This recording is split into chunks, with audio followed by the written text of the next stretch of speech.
You have to love the chaos. You have to love the war. You have to love the idea of all the constant problems that you have to fix. You have to love being the center of a mini universe you have created and it's going to implode under its own gravity if you're not there doing constant Aikido. That's how kings have always felt. Do you think Alexander the Great didn't feel that? You think Julius Caesar didn't feel that? You think Genghis Khan didn't feel that when he's getting all these reports from thousands of miles away that his borders are being attacked by this unknown group of bandits and he's at constant war in 7 different directions and his wife's probably complaining at the same time and his favorite horse just died and he's walking around doing Mongolian Aikido? Of course he was. That's all anyone who's been important has ever done. If you're looking for calm and peace, you won't matter. I actually said this before. People were talking about how do you decide or how do you know if someone's going to be monumentally successful in the world? And everyone knows, because there's been large studies on it, that IQ level is not how you dictate it. And I'll tell you how you dictate it. Somebody's tolerance to stress. The better you are at dealing with stress, the more successful you will be, because as you climb up the ladder, the stress level increases. It is a direct positive correlation between success and stress. They go together. There's no light without dark.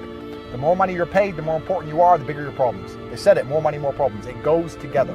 I'm not complaining because I'm prepared to handle those problems. But as you get bigger and larger and larger and larger, the pressure is heavier and heavier. So you're going deeper in the ocean. As you go deeper in the ocean of success, the pressure around you gets stronger. Only the strongest submarines can make it to the bottom.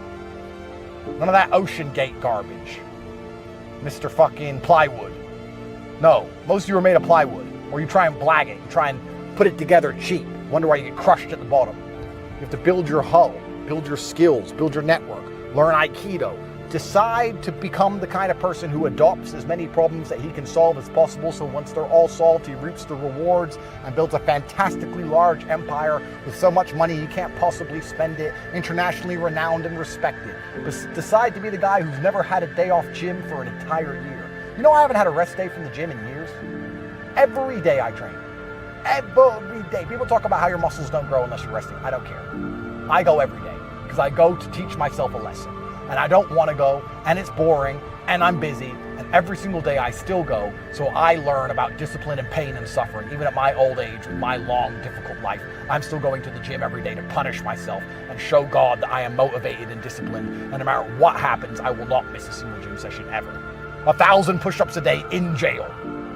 And you wonder why I have everything I've ever wanted. It's actually fantastically easy. You just have to do things. Get up and actually try, actually work. Stop looking for shortcuts. Stop being a lazy loser. Stop being an idiot. Stop scrolling garbage and actually try, and you can have it. The universe is full of blessings. Let me explain to you how the universe works. The universe has this big bag of blessings. It's full of it. And it's sitting there going, let me find somebody who works hard and deserves blessings, and I'll get some blessings out the bag and give it to them. And the reason the bag's so full is because nobody works hard enough to deserve it. It's like walking around with all this charity money and you can't find a single charity that actually helps people and feeds people. They're all just corrupt garbage. The blessings are endless. It's all waiting. They want to give it to you. The universe wants to give you everything you've ever desired. The problem is none of you deserve it because none of you try. It is waiting for you to actually put some effort in so that you light up like a light bulb as, hey, God, universe, I'm actually trying my best. I haven't missed a single gym session. I'm not being lazy. I'm not being stupid. I'm not lying. I'm not snaking my friends. I'm not scrolling social media. I'm not being a dork. I'm not jerking off. And then all of a sudden they'll come along and give you everything you've ever wanted. And you'll go, wow, that was actually fantastically easy. All I had to do was listen to Tate, stop watching all these other fucking nerds, stop doing all this other crap that's wasting my time. Just do as Tate says. Strong body, strong mind, work hard. Inside the real world, we teach you exactly how to make money. What more do you want? I've always been a believer in the struggles men have in their minds, and I've always spoke about it, and I've suffered with them myself. And this is one of the things when I say like depression isn't real, people say, oh, you don't understand. Let me counter that argument by saying, I understand very well. Me convincing myself and me deciding that depression isn't real is how I prevent myself from ever feeling depressed. And I've only constructed that mental model because I've been in situations in my life where I felt depressed. I'm not saying depression isn't real because I've never felt depressed. I'm saying depression isn't real because I've been very depressed. That people don't understand where my mindset comes from. I understand struggle and mental health and all these things. And yeah, jail was another chance to certainly touch on them, because in jail, in real life, when you have my kind of resource, you can distract yourself very easily.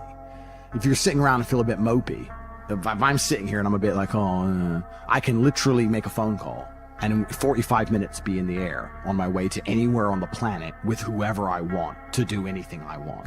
So you can distract yourself. I'm not saying it fixes all mental health, but it distracts you. Whereas in jail, you are stuck alone with your thoughts. And it was certainly a test of my mental resolve. And I would say that I passed.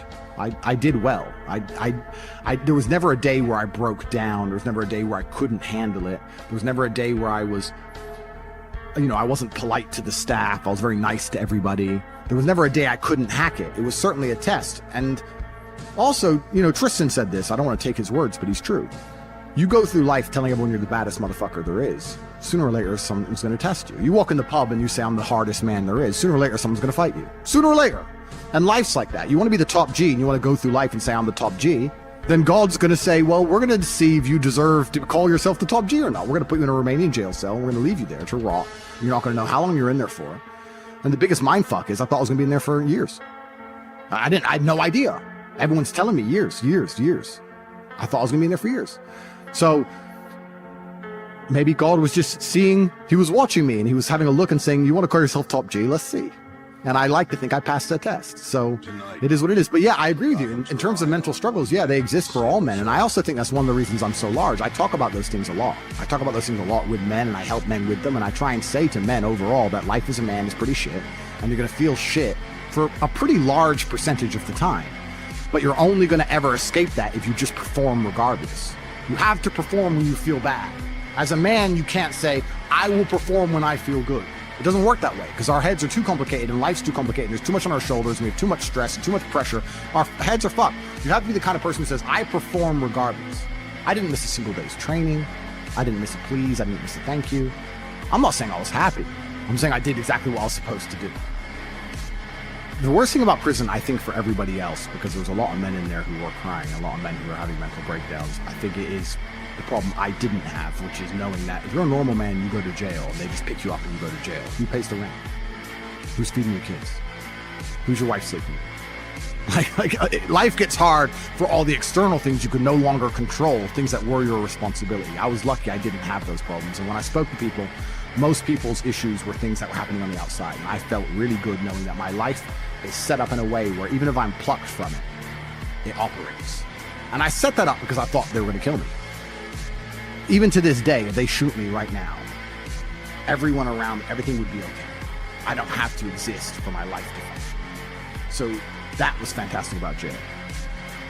The worst thing about jail, the cockroaches started off really bad, but after a few days, it's amazing how quickly you get used to cockroaches just in your bed. You're just like, just kick them out the way. That was kind of bad. But not knowing when I'm going to get out, that was bad. Having my name slandered all around the world, that was bad. Not knowing how people are reacting to it. Like my first month in jail, I didn't know if people believed this garbage or not. I had no access to the internet. I didn't see anything. There was a lot about it that was hard. But I have to believe it's going to make me a better person. Why else did I go? What did I go for? To waste 3 months? To stare at a wall for 3 months? Is that why I went to jail? No, I must have gone to jail to become a better person. I must have learned something. I have to self-analyze and find the lessons and pick it out. And I think a lot of people don't do that with all the bad situations in their life. Regardless of whether you went to jail or a woman left you or your business failed, whatever it is, you need to analyze the entire situation and say, okay, what can I learn? There's a big pile of shit here, but there must be a little bit of gold inside. So I've just tried to look at it as a massive learning experience, and perhaps that's a coping mechanism, but I've found a lot of lessons which I'm implementing, and there's a very strong chance they're going to put me back. Not because I'm guilty, because I haven't done anything wrong, but because I'm currently in the middle of a judicial system. I'm in the judicial system of a country. I don't truly understand the language. I don't understand the judicial system. I don't understand the charges against me. I don't understand how any of this can be legal. I don't understand where it's come from. I don't understand the evidence they believe they have. And here I am stuck in this process, and who knows how it's going to end.